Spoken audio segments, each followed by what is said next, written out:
క్రీస్తునాథుని యందు మిక్కిలి ప్రియ సహోదరి సహోదరులారా, ఒక రాజుకి 4 భార్యలు ఉన్నారు. మొదటి భార్య అంటే వల్లమలిన ప్రేమ. రెండో భార్య అంటే అంతగా ప్రేమ ఉండేది కాదు. మూడో భార్య అంటే ఇంకా ప్రేమ తక్కువ.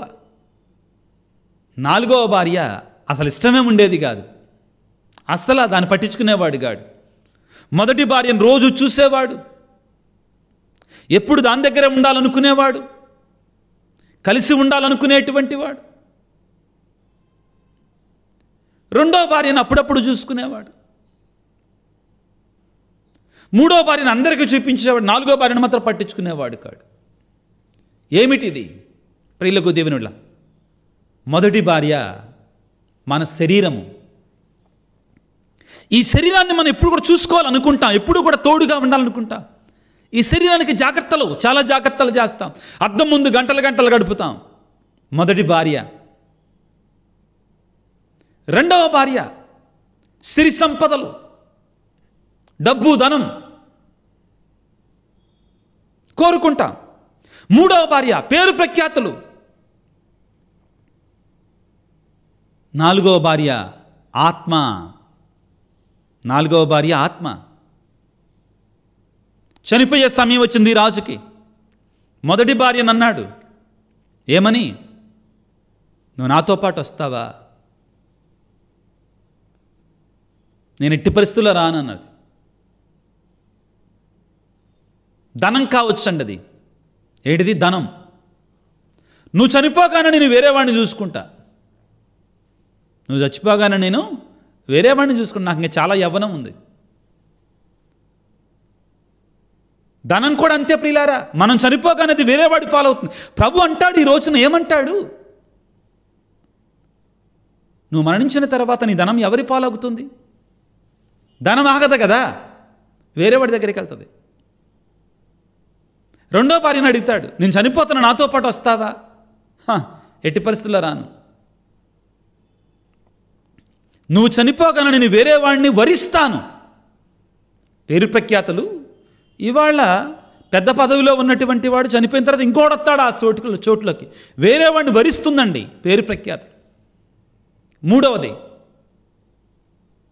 ఉంటా నీ దగ్గర, కానీ నువ్వు చచ్చిపోయేదాకే ఉంటా. ఆ తర్వాత నీకు నాకు సంబంధం లేదని. శరీరం ఒకసారి చనిపోయిన తర్వాత ఆత్మక శరీరానికి సంబంధం లేదు. 4వ భార్య, నువ్వెక్కడికి వెళ్తే నేను అక్కడికి వస్తా. నీతో పాటు చనిపోవటానికి కూడా సిద్ధమే. మన ఆత్మ ఎల్లప్పుడూ మనతో ఉండేది అదే. మన ఆత్మ మనతో ఉంటుంది ప్రియులారా. కానీ దురదృష్టం ఏంటంటే ఈ రాజు మిగిలినటువంటి 3 కూడా పట్టించుకున్నాడు, కానీ 3 భార్యలను పట్టించుకున్నాడు. కానీ తన శరీరాన్ని, తన సంపదలని, తన యొక్క పేరు ప్రఖ్యాతులు, వీటి కోసం ప్రాకులాడాడు. శాశ్వతమైన ఆత్మను గురించి అసలు పట్టించుకోలేదు, ప్రేమించలేదు. కానీ ఆత్మ అన్నది, నేను నీతోటే ఉంటానయ్యా. ఆత్మను వదులుకోలేం. నీవు నేను ఏ విధముగా ఉంటున్నాం, నీ జీవితం ఏ విధముగా ఉంటుంది? శాశ్వతమైనటువంటి దానిని అశాశ్వతమైనటువంటి దానిగా, అశాశ్వతమైన క్షణకాలమైనటువంటి దానిని శాశ్వతమైనటువంటి దానిగా మనం ఊహించుకుంటున్నామా? మనలో చాలామంది అంతే. లూకా సువార్త 12వ అధ్యాయం 15వ వచనం, జాగరూకత వహించుడు, ఎట్టి లోభమునకు గురి కాకుడు. అంటే ఎటువంటి దురాశకు, ధనాశకు లోను కాకండి. ఎలయన మానవ జీవితము సిరి సంపదల సమృద్ధిలో లేదు, ధనములోనే లేదు మానవ జీవితం, ఇక పరమార్థం అనేటువంటిది అని పలికి ఒక ఉపమానాన్ని చెప్తున్నాడు. ఏమిటి అంటే, ఒక ధనవంతునికి సమృద్ధిగా పంటలు పండాయి. ఏమంటున్నాడండి? అతను తనతో తాను ఏమనుకుంటున్నాడు చూడండి. అసలు ఆ ధనవంతుడు పంటలు పండినప్పుడు ప్రారంభమే ఏమనంటున్నాడు వినండి. నేనేమి చేయుదును? పంటలను భద్రము చేసుకున్నట్టు నాకు చాలినంత స్థలము లేదు. ఒక పని చేసేదను, కొట్లు పడగొట్టించి వాళ్ళని ఇంకా పెద్దవిగా కట్టేదను. అందులో నా ధాన్యమును, సరుకులను భద్రపరచెదను. ఆ తరువాత నాతో ఇట్లు చెప్పుకొందును, నా ప్రాణమా, నీకు కావలసిన అనేక సంవత్సరములకు కావలసిన సిరి సంపదలున్నవి. సుఖముగా ఉండుము, తినుము, తాగుము, సుఖింపుము. ప్రియులారా, ఈ ఉపమానాన్ని మీ ముందు చదువుతుండగా మీకు ప్రథమంగా ఏమర్థమైంది? నేను, నా సంతోషం, నా ఆనందం తప్ప వేరొక మాట లేదు అతని నోటి నుండి. నేను నేను నేను నా నా. ఈ ధనవంతుడు తనకి సంపదలలో, ప్రియులకు దేవుని బిడ్డలారా, దేవుడిని చూడలేదండి. దేవుడికి స్థానాన్ని ఇవ్వాలా. ఎక్కడక్కడ దేవుడు నాకు సంపదలు ఇచ్చాడని, దేవుడు నన్ను కరుణించాడని, దేవుడు నన్ను దీవించాడని దేవుని ఊసు ఎత్తలేదండి. ఏం జరుగుతుందండి ప్రియులారా? దేవుడు లేనటువంటి సంపదలు మనిషిలో నిష్ప్రయోజనానికి దారితీస్తాయి, మనిషిలో శూన్యతకు దారితీస్తాయండి, శాంతి సమాధానం లేకుండా చేస్తాయి. ఇదిగో ఈనాడు మనం చదువుకున్నట్టు మొదటి పట్టణం ప్రియులారా, ప్రసంగి గ్రంథము, ఉపదేశకుడు గ్రంథము 1వ అధ్యాయం 2వ వచనములో వ్యర్థము, అంతయు వ్యర్థము అంటే దేవుడు లేకుండా ఏదైనా కానీ వ్యర్థమే. మన జీవితంలో ప్రశ్నించుకోవాలి, నీవు నేను ఏ విధముగా ఉన్నాం? నీ జీవితం నా జీవితం ఏ విధముగా ఉంది? మన సంపదలేడల, మన యొక్క ఆస్తిపాస్తులేడల మన యొక్క దృక్పథం ఏ విధముగా ఉంది? అవి దేవుడే నాకు ఇచ్చాడు అనుకుంటున్నామా? లేక నా సంపదలలో దేవునికి స్థానం లేకుండా చేస్తున్నానా? జాగ్రత్త ప్రియులారా. ఇదిగో ఈనాటి సువిశేషములో లూకాసు వార్త 12వ అధ్యాయం 15వ వచనములో ప్రభు అంటున్నాడు, జాగరూకత వహించుడు అని పలికి, ఎట్టి దురాశకు లోభమునకు గురి కాకండి. ఎలయన మానవ జీవితం సిరి సంపదలలో మాత్రమే లేదండి. ఎప్పుడైతే దేవుణ్ణి మరచిపోయి సిరి సంపదలని దైవంగా మారిపోతుందో ప్రియులారా, శూన్యత ఏర్పడుతుంది మనిషిలో. మనిషి యొక్క జీవితం నిష్ప్రయోజకరంగా మారిపోతుందండి. కీర్తనల గ్రంథము 62:10వ వచనం ఈ విధంగా చెప్తుందండి, దేవా సంపదలు నాకు పెరిగినప్పటికీ కూడా దానిపై నీ హృదయాన్ని స్థిరపరచకండి. సంపదలు పెరిచినా కానీ ఆ సంపదలే శాశ్వతమని దాని మీద నువ్వు నీ హృదయాన్ని ఉంచమాకో. జాగ్రత్త ప్రియులారా. మత్తయి శుభవార్త 6వ అధ్యాయం 19-20 వచనాలలో, ఇహలోక సంపదలను పోగు చేయకండి, ఎలయన ఈ యొక్క సంపదలని పురుగులు తినివేస్తాయి, చిమ్మట పురుగులు తినివేస్తాయి. అంటే ఏమిటి? అది అయిపోతుంది, అది శాశ్వతము కాదు. దానికి బదులుగా నీవు స్వర్గములో నీ సంపదలను కూడబెట్టుకో, స్వర్గములో నీ సంపదలు కూడబెట్టుకో. ప్రియులకు దేవుని బిడ్డలారా, ఇహలోకములో మనం ఎన్ని సంపదలు కూడబెట్టుకున్నా కానీ పరలోక సంపదలు మనకు లేకపోయినట్లయితే అంతా కూడా వ్యర్థమవుతుంది ప్రియులారా. మత్తయి శుభవార్త 6వ అధ్యాయం 19వ వచనంలో, ఈ లోకములో సంపదలు కూడబెట్టుకొనవలదు, చిమ్మట పురుగులు తుప్పు వారిని తినివేస్తాయి, దొంగలు వారిని కన్నము వేసుకుంటారు, కావున పరలోకములో నీ సంపదలు కూడబెట్టుకో. ప్రభు హెచ్చరిస్తున్నాడు. మొదటిది ప్రియులారా, దేవుడు లేనటువంటి సంపద మన శూన్యతలోనికి దారితీస్తుంది, మనలో లేనటువంటి ఒకలాంటి డిప్రెషన్లోనికి దారితీస్తుందండి, ఒక అర్థం లేనటువంటి జీవితంలో దారితీస్తుందండి ప్రియులకు. రెండవది, దేవుడు లేనటువంటి సంపద స్వార్థానికి దారితీస్తుంది. ఈ స్వార్థంలో మనం కళ్ళు మూసుకుంటే ప్రియులారా ఏం జరుగుద్దంటే, ఇక మనం ఈ సంపదల కొరకు ఏ పాడు పని చేయటానికైనా కానీ చేస్తాం. దేవుడు లేని సంపదలంట స్వార్థానికి దారితీస్తాయట. జాగ్రత్త వహించాలి. ఈనాటి ఉపమానములో ఆ వ్యక్తి 2 విషయాలు మరచిపోయాడు. ఏమిటి?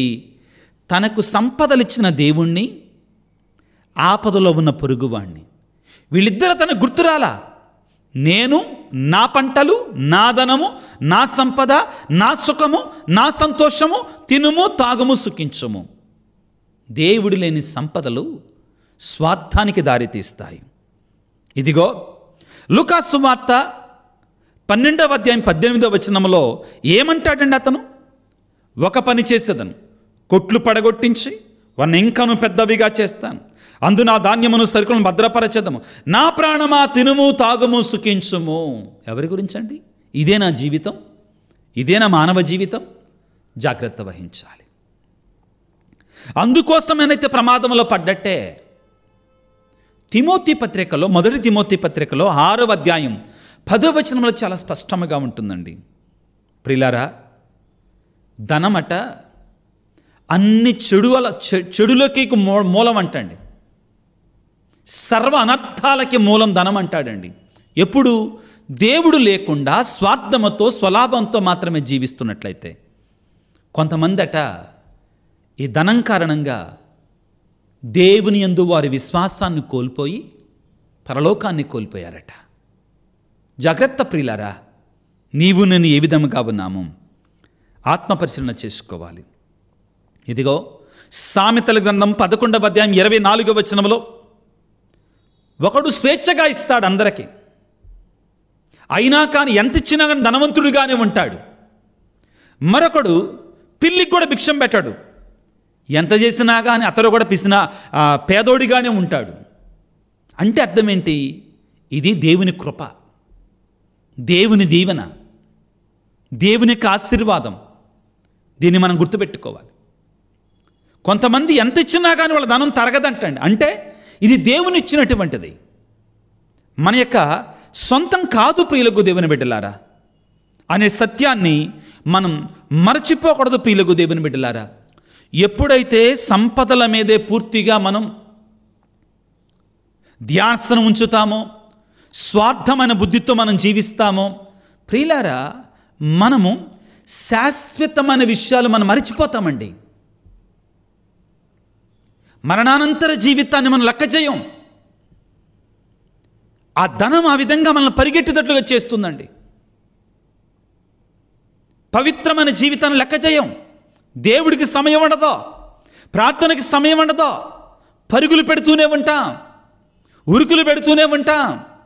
దేవుడు కనబడడం మనకి జ్ఞాపకం రాడు. అంటే శాశ్వతమైన జీవితాన్ని గురించి మనం మరిచిపోతాం, లెక్క చేయం. ఎప్పుడైతే మనం ఇహలోక సంపదల గురించి మనం ధ్యానం చేస్తాం, ఏమంటాడండి ధనవంతుడు?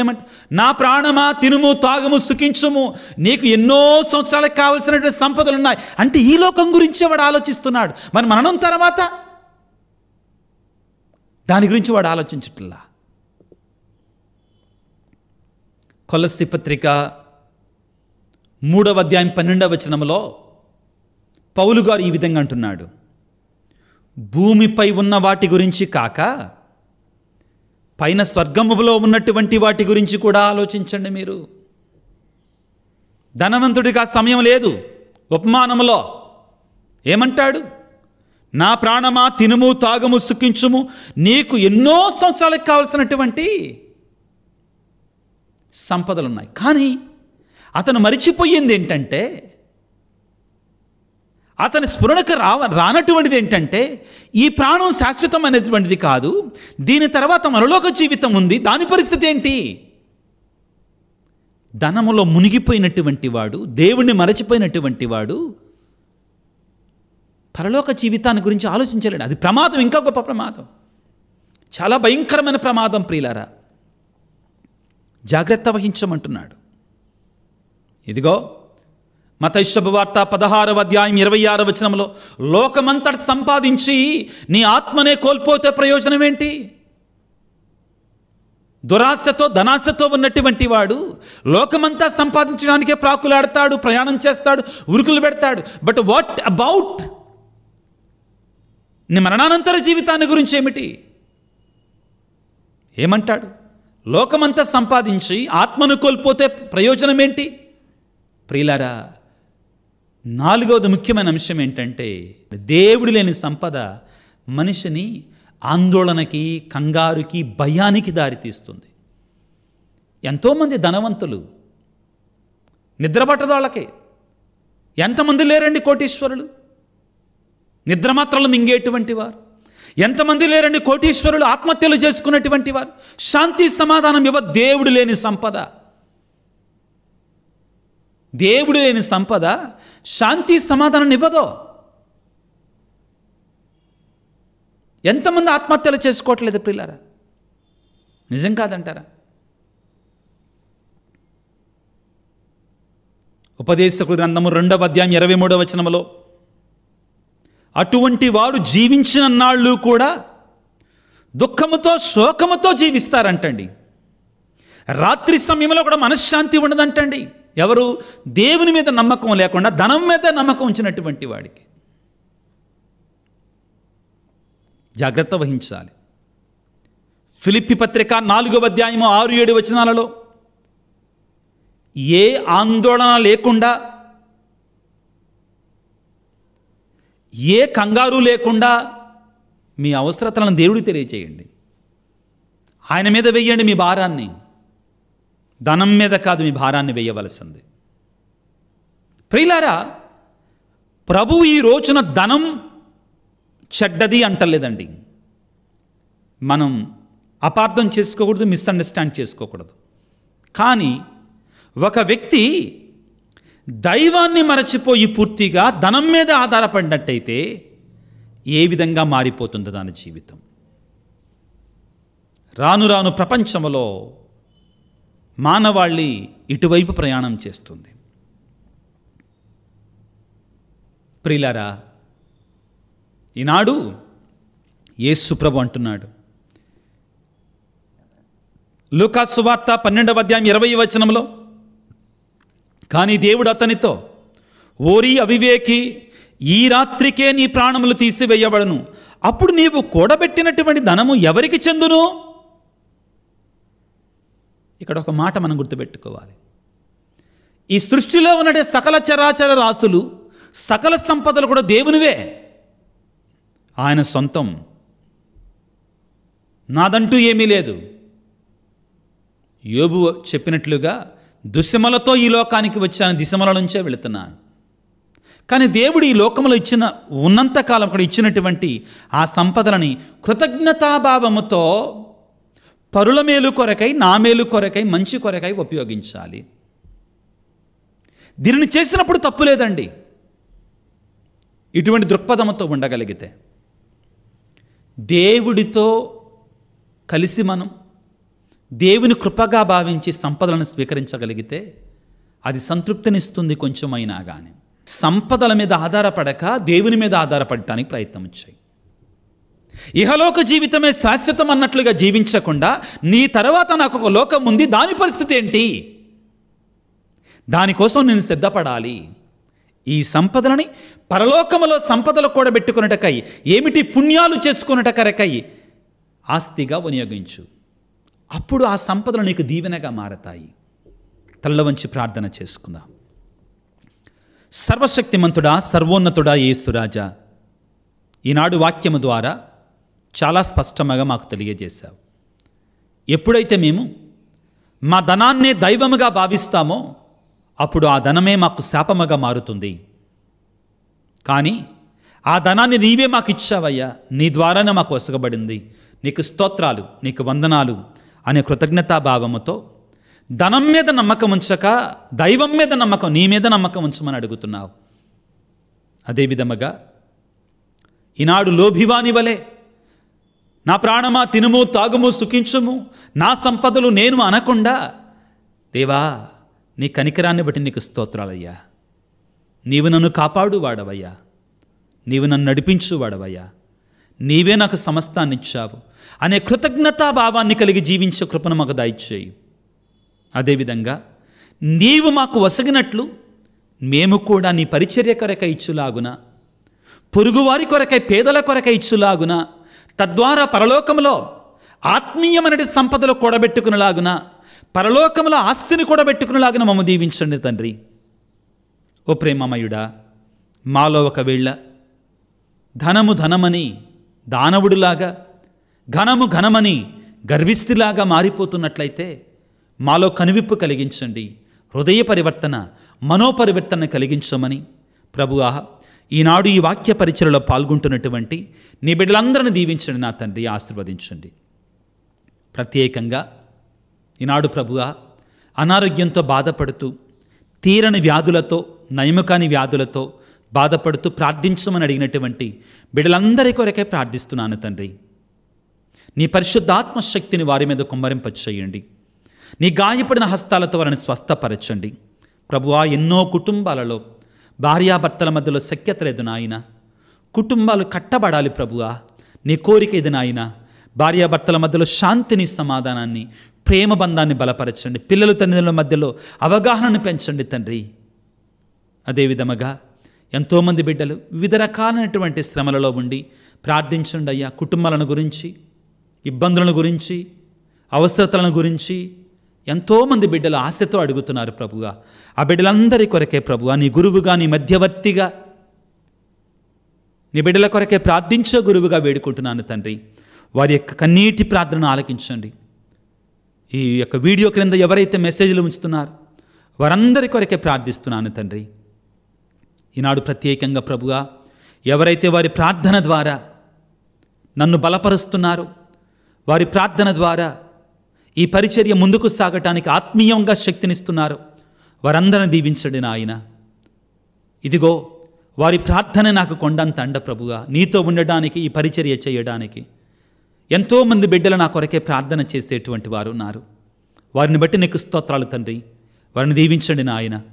అదేవిధంగా ఈ యూట్యూబ్ పరిచర్య ముందుకు సాగటం కొరకై ఎంతోమంది బిడ్డలు ప్రభువా ఆర్థికంగాను, ఆత్మీయంగాను సహాయపడుతుండగా వారందరిని కూడా దీవించి ఆశీర్వదించమని, మేమందరము కూడా నిన్నే మా సంపదగా, నిన్నే మా దైవముగా మరి స్వీకరించి నీలోని నమ్మకాన్ని ఉంచులాగిన, లోకం వైపుగాక, సంపదల వైపుగాక నీలోని నమ్మకాన్ని ఉంచి ముందుకు నడుచులాగిన మమ్మ దీవించమని మా నాథుడైన క్రీస్తు ద్వారా వేడుకొనుచున్నాము తండ్రి. ఆమెన్. ప్రభువు మీతో ఉందరుగాక, మీ ఆత్మతో ఉందరుగాక. సర్వశక్తి గల సర్వేశ్వరుడు పిత, పుత్ర, పవిత్రాత్మ మిమ్ము మీ కుటుంబాలను చల్లగా దీవించి ఆశీర్వదించి కాచి కాపాడుదురుగాక. God bless you. దేవుడు మిమ్ము దీవించుగాక. ఆమెన్.